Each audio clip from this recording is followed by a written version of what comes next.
Ayah saya meninggal saat saya masuk pesantren. Dan baiknya saya rasakan luar biasa. Beliau mengajar di musalla kecil dulu, sekarang jadi masjid. Itu saya selalu dibawa. Beliau mengajar, saya tidur. Sekarang gantian, saya mengajar, beliau tidur. Dan kadang di pangku, gendong sampai pulang.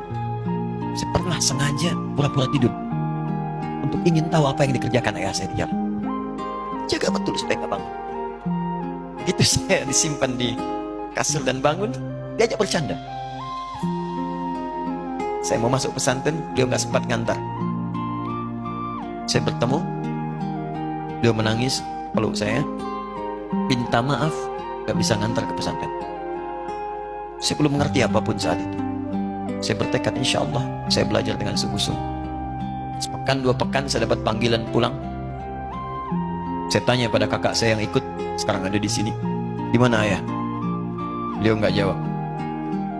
Sampai di Bandung, paman saya, yuk sekarang saya ke MUI Jawa Barat. Langsung menyampaikan, nampaknya nggak akan terkejar sampai sana, mungkin sudah dimakamkan. Saya ngerti, paham saat itu bahwa beliau telah wafat. Saya pulang. Maghrib saya sampai, saya dapati ibu di ruangan tengah. Saya datangi, saya menahan tangis, tidak tangis sedikit untuk membahagiakan ibu saya. Saya datang, saya peluk. Saya temani tidurnya. Itu pertemuan saya dengan ayah saya terakhir di mimpi. Saya bermimpi melihat sudah pakai kemeja, tersenyum, mendadahi saya. Sudah. Besoknya saya cari kamar. Ternyata Allahu Akbar, apa yang selama ini saya pelajari di pesantren, kitabnya sudah ada di kamar semua. Sudah disiapkan. Saya menangis saat itu, saya bawa mushaf. Jadi bapak saya, ayah saya, itu bajunya pun saat wafat dibagikan kepada sahabat-sahabatnya. Bajunya, kitab-kitab ini dibagikan. Ibu saya menunjukkan kemudian ada jam yang nanti nak pakai. Saya bilang, simpanlah. Saya bawa mushaf. Dengan mushaf itu, saya duduk di ruangan tengah, saya menghadap kiblat dan saya mohon kepada Allah. Ya Allah, saya tak punya kemampuan lagi membahagiakan ayah saya saat hidup di dunia. Tapi mohon jadikan setiap huruf dalam Al-Quran ini, ya Allah, pahalanya mengalir untuk ayah saya. Begitu saya bacakan saat itu, tak bisa saya berhenti.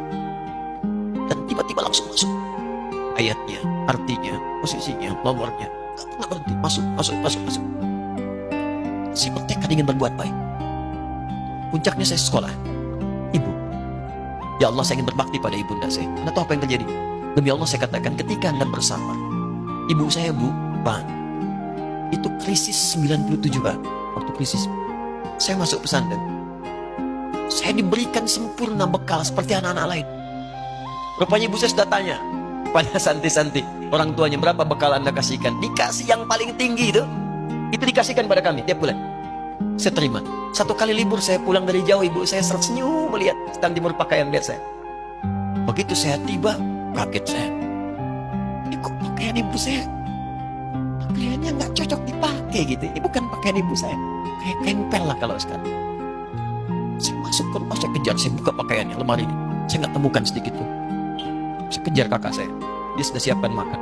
Kak perempuan kami yang kedua, mana pakaian ibu saya? Perhatikan jawabannya. Dia menangis saat itu. Dia bilang, mama itu telah menjual semua perhiasan dan pakaiannya untuk pendidikan kamu. Jual. Untuk kita kan? Jual. Dan bertahan dengan 150.000 per bulan saat krisis. Jadi rupanya ibu saya itu makan nasi sehari cuma sekali. Beliau mengajar. Di berangkat sekolah itu cuma makan pisang, minum kopi, makan nasinya malam. Saya bilang, ya Allah, saya akan ganti baju ibu saya dengan kain ihram dan saya gandeng tangannya di Masjid Bang. Itu apa yang terjadi? Begitu saya kuliah di Libya, alhamdulillah, saya berangkat, saya mulai mengajar, saya serius belajar. Saat itu kemudian Allah mulai berikan jalan. Saya ingin sungguh-sungguh. Malam saya bangun, saya sholat, saya belajar, saya menghafal Quran, saya belajar riwayat Quran. Sampai puncaknya tiba. Saya ditugaskan pemerintah Indonesia